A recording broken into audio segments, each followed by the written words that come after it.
Imagine you are sitting in a dull and dusty office in New York in the year 1848. You are bored with your life and struggling to pay your rent when suddenly a newspaper headline changes your destiny forever. The report says that rivers in California are literally flowing with gold, and that men are picking up nuggets the size of hen's eggs right off the ground. You feel a sudden rush of adrenaline that doctors of the time actually called gold fever, which is a form of mass hysteria. You immediately quit your job and sell everything you own to buy a ticket to the West Coast. You believe with absolute certainty that you will be a millionaire within a few months, and that your life of struggle is over.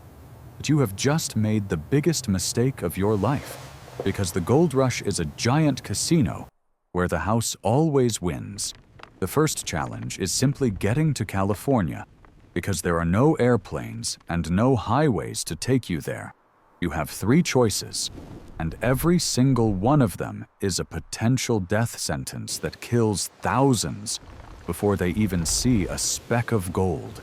You could sail all the way around Cape Horn at the bottom of South America, which is the stormiest ocean on the planet. The waves there are 20 meters high, and many ships are simply smashed to pieces against the rocks, sending everyone to a watery grave. If you survive the storms, you will spend 6 months on a boat eating rotten meat and drinking stale water while scurvy makes your teeth fall out. Your second option is to sail to Panama and hike through the dense jungle to catch another ship on the Pacific side. This sounds faster, but the jungle is filled with malaria and yellow fever that kills travelers in just a few days. You might find yourself rotting in a hammock in the sweltering heat while waiting for a ship that never comes. The third option is to walk across the entire North American continent on the Oregon Trail, which is a 2,000-mile graveyard. You have to walk next to your wagon for months through deserts and mountains where water is scarce and Native American tribes are defending their land. Cholera strikes the wagon trains so hard that you can see fresh graves lining the road every single mile of the journey. Let us assume you are one of the lucky few who actually survives the journey and arrives in San Francisco in 1849. You expect to see a city of gold, but instead you step into a chaotic mud pit filled with desperate men. The city has grown from a small village to a metropolis overnight, and it is completely lawless and overrun with crime. You immediately realize that your savings are worthless because hyperinflation has hit the city with the force of a hurricane. A simple room with a bunk bed costs more per month than a mansion in New York because there is no housing available. You are hungry, so you go to buy some food, and you are shocked to find that a single egg costs the equivalent of $25 in modern money. If you enjoy digging up the painful truths of history, please subscribe to the channel right now to strike gold with us. Thank you very much for joining the rush. The real geniuses of the gold rush were not the miners, but the merchants who sold supplies to the fools. A man named Sam Brannan became the first millionaire of the rush, and he never dug for a single ounce of gold. He bought every single shovel and pickaxe in the region for pennies, and then ran through the streets shouting that gold had been found. He then sold those same tools back to the desperate miners for 1,000% profit because he had a total monopoly. You have to buy a shovel from him because you cannot dig with your hands, and he knows you have no other choice. This is the brutal economic reality that is draining your pockets before you even start working. Another man named Levi Strauss arrived and realized that the miners needed tough pants that would not rip in the mines. He used tent canvas to create blue jeans and built an empire that still exists today, while his customers died in poverty. You are the customer, and you are the one who is being mined for profit by these smart businessmen.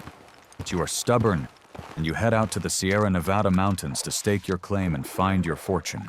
You imagine that mining involves leisurely walking by a stream and picking up shiny rocks while the birds sing. The reality is that mining is back-breaking physical labor that destroys your body faster than a war. You're standing knee-deep in freezing cold mountain water for 12 hours a day, while the sun beats down on your back. Your hands are numb and cracked, and your skin is peeling off from the constant exposure to the wet and the cold. You are moving tons of dirt and rocks every single day just to find a few tiny flakes of gold dust. The physical toll is immense, and many men develop severe rheumatism and arthritis before they are even 30 years old. You are constantly wet, and you are sleeping on the hard ground in a leaky tent that offers no protection from the elements. Your diet consists of beans and bacon and coffee, because fresh vegetables are way too expensive to transport to the camps. This lack of nutrition leads to scurvy, which causes your old wounds to open up and your gums to bleed uncontrollably. You are starving and freezing and working like a slave for a reward that might never come. And the gold is not just lying there waiting for you because the easy surface gold was gone within the first few months. Now you have to dig deep shafts into the earth, which is incredibly dangerous work without modern safety equipment. These shafts frequently collapse and bury miners alive, leaving them to suffocate in the dark, while their friends dig frantically to save them. There are no safety inspectors and no unions to protect you from the greed of the mine owners. I have a strategic question for you to answer, and I want you to be honest. If you went back to 1849, would you be a miner looking for gold or a merchant selling shovels? Please write your business plan in the comments below. The environment in the mining camps is toxic in more ways than one because of the chemicals used to extract gold. Miners use mercury to separate the gold from the sand, and they handle this deadly neurotoxin with their bare hands. The mercury enters your bloodstream and slowly drives you insane while destroying your nervous system. This is where the phrase "mad as a hatter" comes from, but the miners were suffering the same fate on a massive scale. You are poisoning yourself every single day and polluting the rivers that provide the drinking water for the camps downstream. The water you drink is filled with arsenic and mercury and human waste from the thousands of men living upstream. Dysentery and typhoid fever sweep through the camps like wildfire, killing more men than the mining accidents do. You watch your friends die one by one in their tents with no doctor to help them and no priest to bury them. Death is so common that bodies are often buried in shallow graves, right next to the claims. And then there is the violence, because the gold fields are a place where the gun is the only law. If you actually manage to find a good claim, there is a high chance that someone will simply kill you and take it. Claim jumpers are gangs of armed thugs who wait for you to do the hard work and then murder you for the prize. There is no police force to call, and the nearest sheriff might be 3 days' ride away if he exists at all. Justice is handled by vigilante mobs who hang people from the nearest tree without a trial based on rumors and anger. You are living in a constant state of paranoia, sleeping with one eye open and your hand on your revolver. The racism in the camps is also brutal, with foreign miners being targeted and attacked by the American majority. Chinese and Mexican miners are often beaten or taxed heavily, or simply driven off their claims by angry mobs. If you are not a white English-speaking man, your chances of survival drop drastically in this hostile environment. After 2 years of misery, you realize that you have spent more money on food and supplies than you ever found in gold. This is the fate of 95% of the people who traveled to California during the gold rush. You are now broke and broken, and you are too ashamed to go back home to your family. The suicide rate in San Francisco skyrocketed as men realized they had destroyed their lives for a dream that was a lie. Many of them ended up as alcoholics, begging on the streets of the city they helped to build.